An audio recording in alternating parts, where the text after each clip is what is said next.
citation est dite par un Guy, extrait de son livre Tous les hommes sont des frères. Mais pourquoi est-il difficile d'accepter les différences de l'autre? La clé numéro 1 semble donc être l'acceptation des différences et la tolérance. Mais pour accepter nos différences, moi, je préférerais dire que la clé numéro 1 est plutôt l'acceptation que la tolérance. Car la tolérance désigne la capacité à accepter ce que l'on désapprouve, c'est-à-dire ce que l'on devrait normalement refuser.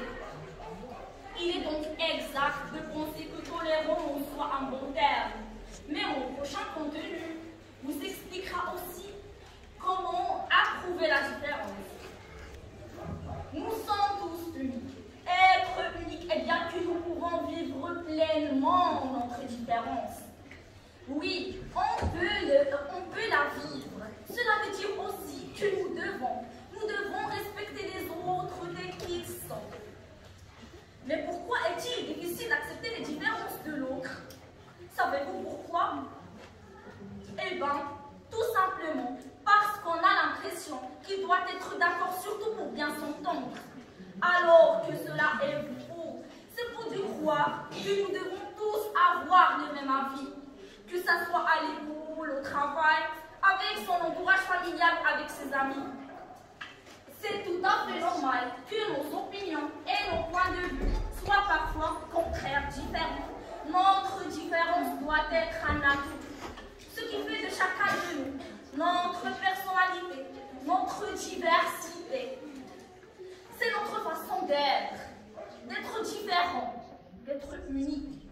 Mais qu'est-ce que cela veut dire dans nos relations interpersonnelles? Si chaque être humain est unique, que personne n'est supérieur, que personne n'est inférieur, cela veut dire que toutes les opinions ont leur raison d'être. Mieux connaître l'autre. La première action à prendre, c'est de définir et reconnaître l'autre, les différences. Par exemple, Inès se coucher tard. Moi, je suis une couche-tôt. Elle préfère jouer au golf. Et ben moi, j'adore aller à la montagne. Qui a raison? Qui a tort? Lister nos différentes opinions et nos différences en termes de personnalité peut amener à voir l'autre tel qu'il est, non tel qu'on imagine, ni tel qu'on le voudrait. C'est aussi respecter le besoin d'autonomie de chacun, s'enrichir des personnalités des autres. N'oubliez pas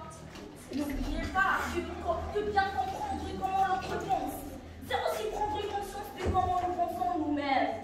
Oui, et bien, comment faire pour accepter les différences de l'autre?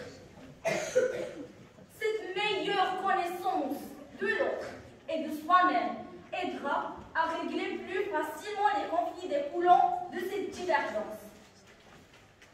Accepter les autres tels qu'ils sont et par extension s'accepter pleinement ne peut survenir que lorsqu'on en a acquis la capacité à les regarder sans critique ni jugement, que nous ne trouvons plus rien de perturbant dans leur caractère, leur personnalité, ni dans leur confort pour les aider. Oui, commencer à aimer les différences des autres et essayer de penser comme eux. Parce que cette démarche est tellement très intéressante. Penser différemment. Oui, essayer de penser différemment peut nous permettre à développer des compétences qui se situent bien en dehors de notre zone de confort et de notre bien-être. De plus, un tel comportement va plus loin qu'accepter les autres tels qu'ils sont. Il va les obliger à faire preuve de réciprocité. Oui, voici donc 3 conseils à suivre.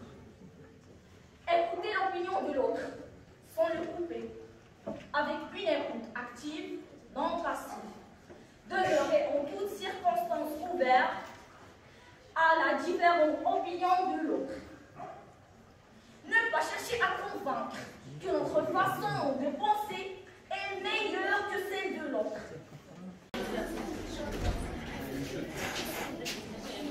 Bonjour tout le monde. Aujourd'hui, je vais vous présenter un sujet très primordial dans notre vie. Ce sujet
bien plus latin respectueux, qui signifie égard, considération. C'est une notion qui définit